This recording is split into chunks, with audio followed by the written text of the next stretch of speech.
G'day everyone, it's Daragh here for volume 8 of A Pair of Poems. You know the drill by now, a poem by a better known author and a poem by myself.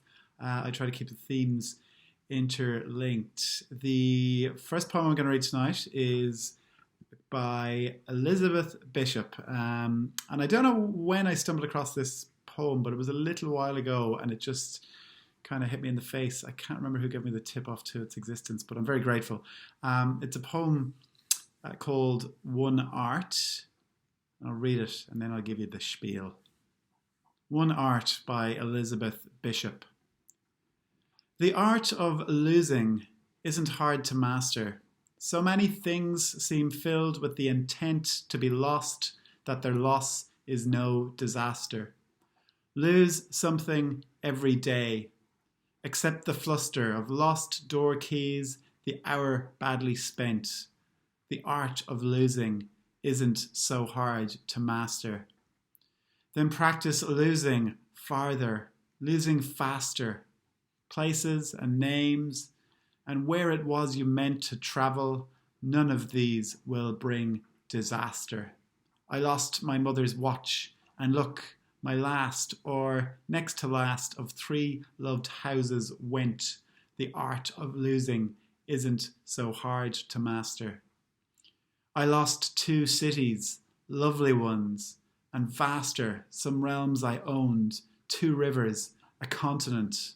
I miss them, but it wasn't a disaster. Even losing you, the joking voice, a gesture I love, I shan't have lied, it's evident. The art of losing's not too hard to master, though it may look like, write it, a disaster.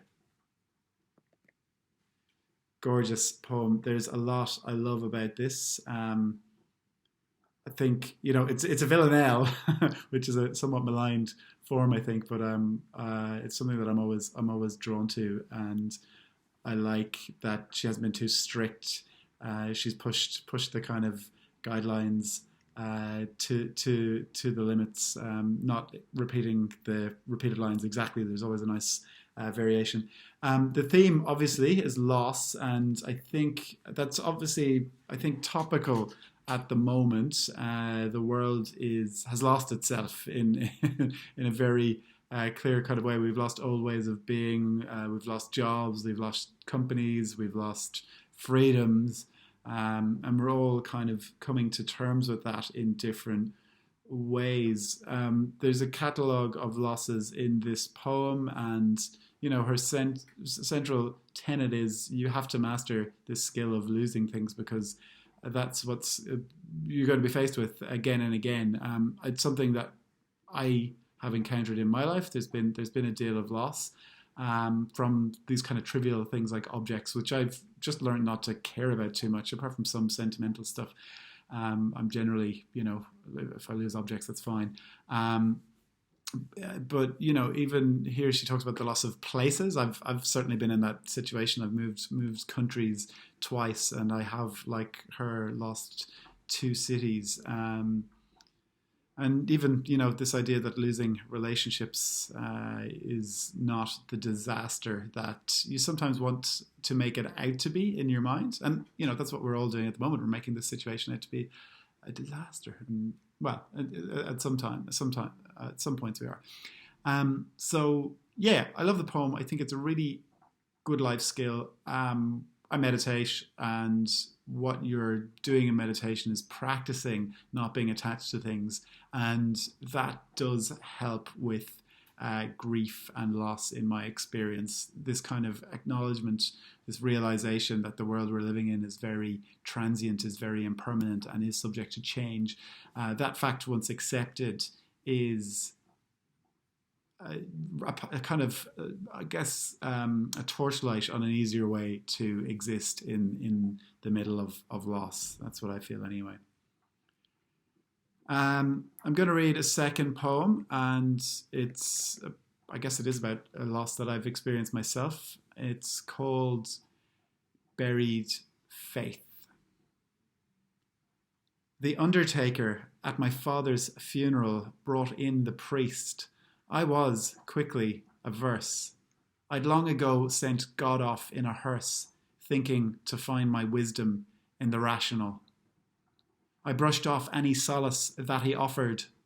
A famine had swept our land. My family mourned. His God had handed down our cross to be borne through our own Calvary and us to suffer. The day brought theatre.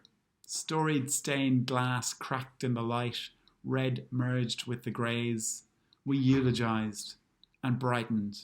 I found my faith in ritual renewed, the requiem mass with all its sticky detail, its smoke and mud, brought on subversion, showed my Nietzschean task, stung as though bare-legged in long grass. Faith could not soothe my grief like its rites could.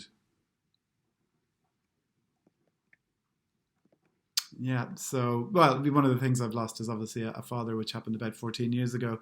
I'm only beginning to properly tackle it in writing now. But one of the other losses that I allude to in that poem is the loss of faith, which I guess has happened at a national level in Ireland over the last 25 years. We've gone from being a very heavily Catholic country to, saying we're not. Don't know if it's always true. And faith serves a purpose in people's lives. I've been through that negotiation of what faith means to me, and I'm still in that negotiation.